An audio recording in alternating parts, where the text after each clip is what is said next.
Il y a 2 ans, j'ai réalisé une vidéo intitulée « Terre plate et bricolage. Comment occuper votre ado platiste un après-midi de printemps ».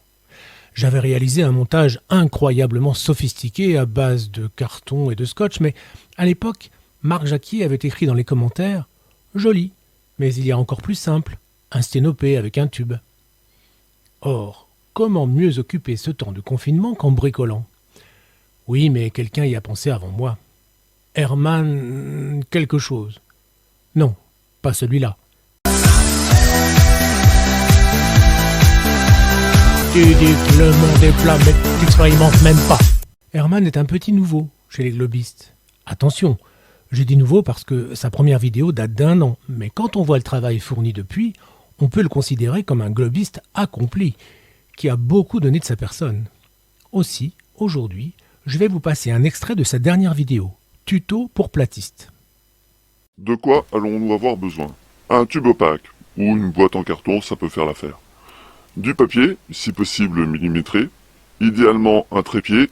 Moi j'ai fait sans trépied et sans papier millimétré, confinement, pas le matériel, tout ça.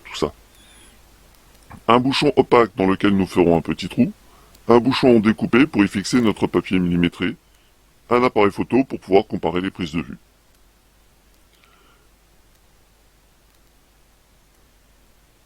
Comment fonctionne notre appareil? Nous pointons notre tube vers le soleil, bouchon troué face au soleil.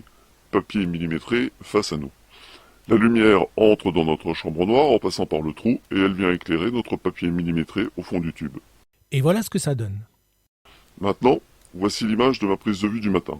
Confinement oblige, je n'ai pas eu le loisir de m'installer sur un des plateaux proches de chez moi et éviter ainsi d'être gêné par les bâtiments voisins. Mais qu'importe, retenons que l'image a été prise à 7h30. Voici l'image prise à 14h, soit midi, heure solaire. Note importante, comme vous pouvez le constater, j'ai pointé ma chambre noire à la main. Mais ne regardez pas le soleil!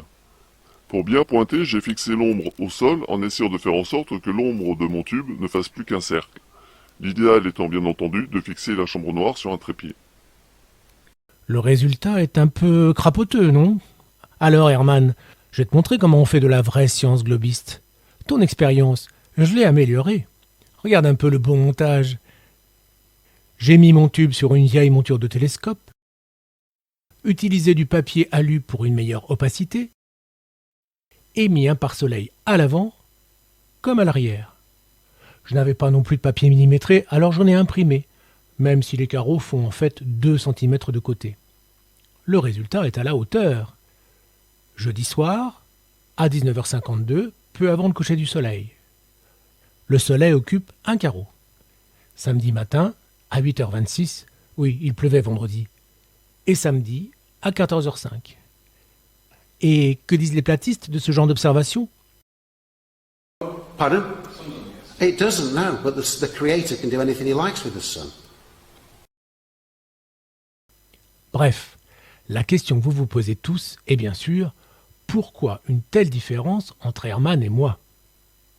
Le confinement a bon dos. La vérité est plus simple. Avec mon nombre mirifique d'abonnés, la NASA me verse un gros dividende chaque mois. Alors que Herman, je ne vous fais pas un dessin. Et pourtant, ses vidéos sont bien meilleures que les miennes. Il a un niveau en maths que je lui envie, moi qui n'ai pas dépassé le niveau CM2. Niveau qu'entre parenthèses, la plupart des platistes n'ont pas atteint.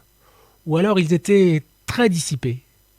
Ce qui fait qu'ils devaient entendre à longueur de journée « Roidec, répétez ce que je viens de dire !» Voilà pourquoi ils croient qu'à l'école, on apprend juste ça, répéter des trucs qu'on n'a pas compris. Conclusion, il n'y en a pas. Si vous en voulez une, allez donc voir la vidéo originale de Herman, ainsi que toutes les autres pendant que vous y êtes. Et si, comme moi, vous pensez que son nombre d'abonnés est scandaleux,